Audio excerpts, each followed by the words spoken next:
આદરણીય શિક્ષકો અને ગ્રામજનો તથા મારા વહાલા વિદ્યાર્થી મિત્રો, આપ સૌને મારા નમસ્કાર. હું રોશની સિસોદિયા પ્રજાસત્તાક દિવસના પાવન અવસરે આપ સૌ સમક્ષ બોલવાનો મોકો મળ્યો તે બદલ મને ખૂબ ગર્વ થાય છે. મિત્રો, 26મી જાન્યુઆરીએ માત્ર તહેવાર નથી, આ દિવસ આપણને યાદ અપાવે છે કે આ ભારત સંવિધાનથી ચાલે છે. બધા નાગરિક એક સમાન છે. આજે હું બે મહત્વની વાત કરવા માંગુ છું: પર્યાવરણ અને શિક્ષણ. આજે આપણે જોઈ રહ્યા છીએ કે ક્યારેક કમોસમી વરસાદને કારણે ગામડામાં રહેતા ખેડૂતો ભાઈઓને ભારે નુકસાન થાય છે. તેથી આપણે વૃક્ષો વાવવા જોઈએ, પાણી બચાવવું જોઈએ, તો પ્રકૃતિ બચશે અને આપણું ભવિષ્ય પણ બચશે. ગામ ત્યારે જ વિકસિત બને જ્યારે ગામના દરેક બાળક ભણે.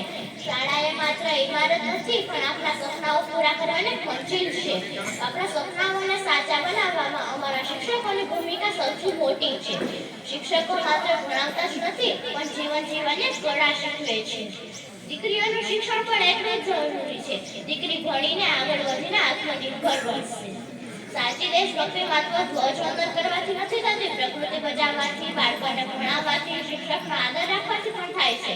તો આજે આપણે શું સંકલ્પ લેશું કે અમે શિક્ષકનો આદર રાખીશું, બાળકોને ભણાવીશું, ગામના વિકાસના કામો કરીશું અને ભારતને મજબૂત બનાવીશું.